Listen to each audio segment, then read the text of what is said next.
Fortnite sezona 4 je stigla, a sa njom puno novih stvari, pa hajde da vidimo koje su to. Prva, ja mislim da je čak i najveća nova stvar u svakoj novoj sezoni Fortnite, to je Battle Pass.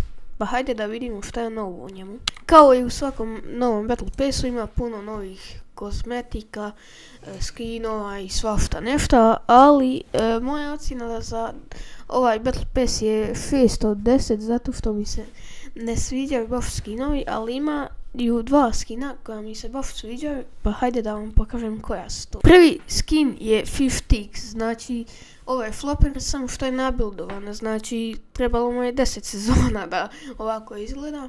On mi je baš onako cool i sviđa mi se što smo dodali kao malu rakezu kao za peraju. Također i njegov drugi style, ovaj mi je možda čak malo i bolji od prvog styla, pošto je više ono malo fancy i to. A drugi skin je Kaby Lame, zašto? Zato što mi je jedan od omiljenih tiktokera i youtubera. Također i njegov drugi style. Ovaj style mi se baš sviđa, pošto izgleda ko da je iz animea, onako da je iz Naruta, baš su ga dobro animirali. Sad kada bi prelazio cijeli Battle Pass, to bi trebalo, video bi trebalo preko 20 minuta, pa ću najvjerojatnije napraviti poseban video za Battle Pass gdje ga ocjenjujem cijelog, znači ne samo da vam pokazujem skinove, V-Bucks i to, nego cijeli Battle Pass i sve. A ako odemo u bonus rewardove, vidjet ćemo da i tu ima novih stylova za skinove iz običnog Battle Passa, znači i tu mi nešto nisu baš ono dobre skinove, ali čekam da vidim kakvi su ovi upitnici. Znači tu će najvjerojatnije biti ko oni skinovi iz prošlih sezona koji su zlatni, koji se sjaje i to. A kada odemo u quest rewardovi, tu imamo još stylova za skinove. Jej! Mada mi ni tu nisu nešto osim naravno 50 koji je sad u restoranu i koji vjerovatno služi flopere, pošto je i on flopere. Nice. A secret skin za ovu sezonu, mada više nije secret, pošto Fortnite svake sezone otkriva tajni skin, tako da više nije tajni, nego je više kao specijalni skin kao u Battle Passu, a to je Ashoka Tano, znači Star Warsa. Ja sam fan Star Warsa, ali generalno nikad nisam vidio nju, niti čuo, ali mi je poznata ova kao neka kapa ili šta je ovo, nemam pojma, ali da, cool skin i najvjerojatnije da ću kupiti Battle Pass, pošto mi se sviđa i jedva čekam da vidim ove nove kozmetike, njezin pickaxe i to koje dolaze za mjesec dana.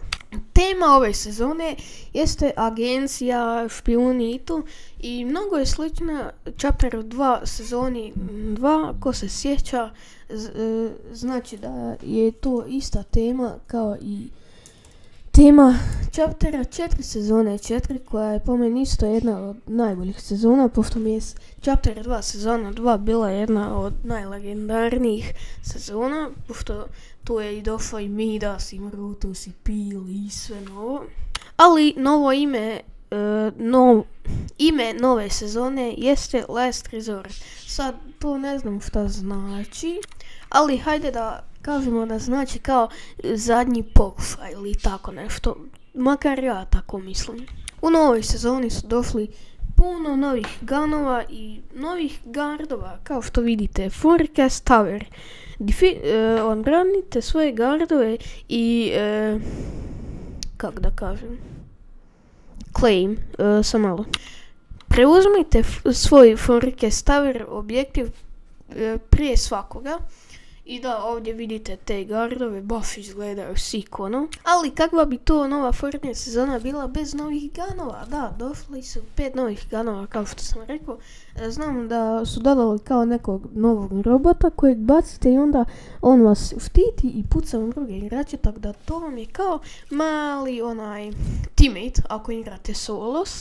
Usput došao je i novi kao rocket launcher, samo što se vi možete launchati u njemu, znači i također možete se launchati u druge igrače da im dajete damage-a. To je po meni mnogo korisno jer u prijašnjim sezonama morali ste imati prijatelja da bi vas mogao rocket launchati i to onda u zraku bi vas u zraku bi pukla raketa i onda bi pali i dobili bi iste full damage i onda bi to bilo mnogo komplikanije. A sada kada su dodali ovaj novi rocket launcher, to je puno lakše.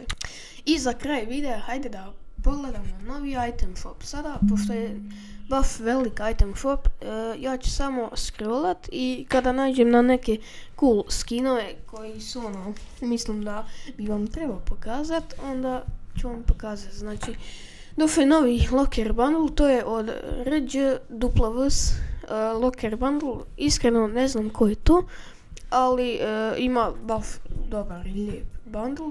Ja već imam ovaj Noggin Pickaxe i Island Vibes emote, tako da mogu kupit skin, rep i emote za samo 600 V-Bucksa. Ali nažalost imam samo 400 V-Bucksa, pa ne znam, možda kasnije uplatim neke V-Buckse pa si kupim. Onda imamo 50k i njegov emote i Pickaxe koji je postao poznat, po meni makar, po Mongrel, on je koristio ovaj Pickaxe i Benji Fifi isto i po njima je postao poznat. Onda imamo ove rapove, glider i music, to je nebitno, ovaj novi skin, featured, daily, recon ranger. Onda imamo ove skinove kojima možete mijenjati outfit, onda imamo ovaj Beyblade koji kupite i dobijete 10 stylova koji možete mijenjati. Također su tu i muški takvi skinovi. Onda imate dva bundla u kojem je jedan samo sa ženskim, a u drugom samo sa muškim skinovima. Onda imamo John Cena, You Can See Me, Becky Lynch i Bianca Belair, nikad nisam čuo za njih, tako da me boli briga. Imamo Alien Abduction, to ako neko voli vanzemaljce, sad vam je prilika da kupite. Onda imamo Tron skinove, meni je najbolji glider, pošto pogledajte ovo, znači predobro mi izgleda. Tu su muški skinovi, a dolje su ženski. Onda imamo Marvel, tu ima baš puno stvari. Silver Surfer, Blade, Captain America, Gods of Thunder Pack, Ravenpool, Cuddlepool, Draga Corn, jedan od najjačih glidera, samo što je skup, 1500 kofta, ali dobro. Psylocke, Domino, Cable, njezin i njegov Pickaxe, Daredevil, Black Widow, Dark Phoenix, Gambit, Ragu, njihovi Pickaxe, glideri i emotovi. Mary Jane Watson, Spider-Man Zero, Thanos, Iron Man Zero bundle. Iskreno ok je bundle za one, to jest skin za one koji su baš fanovi Marvela. Onda imamo Scarlet Witch, Hulk, moj omiljeni superheroj, Ghost Rider, Captain America, Sam Wilson, Bright Star, Venom, Green Goblin, Shang-Chi, Star-Lord outfit, koga se sjeća, respekt. Onda imamo Gamoru, Ant-Mana, Nick Fury badass, Kate Bishop, Clint Barton, ne znam ko su oni, ali dobro. Onda imamo The Last Resort, to je na temu sada ove sezone, znači imamo Aliasa, Kapira, to su dva nova skina, imate njihov bundle, Heist, a ovdje dobijete isprave kad ih kupite. Imate Heista, Wild Carda, Scarlet Commandera, Crimson Elita i to je to. To je bilo to što se tiče ovog videa, nadam se da ste uživali, ako jeste, stavite like, share i subscribe, a mi se vidimo u sljedećem. Poz!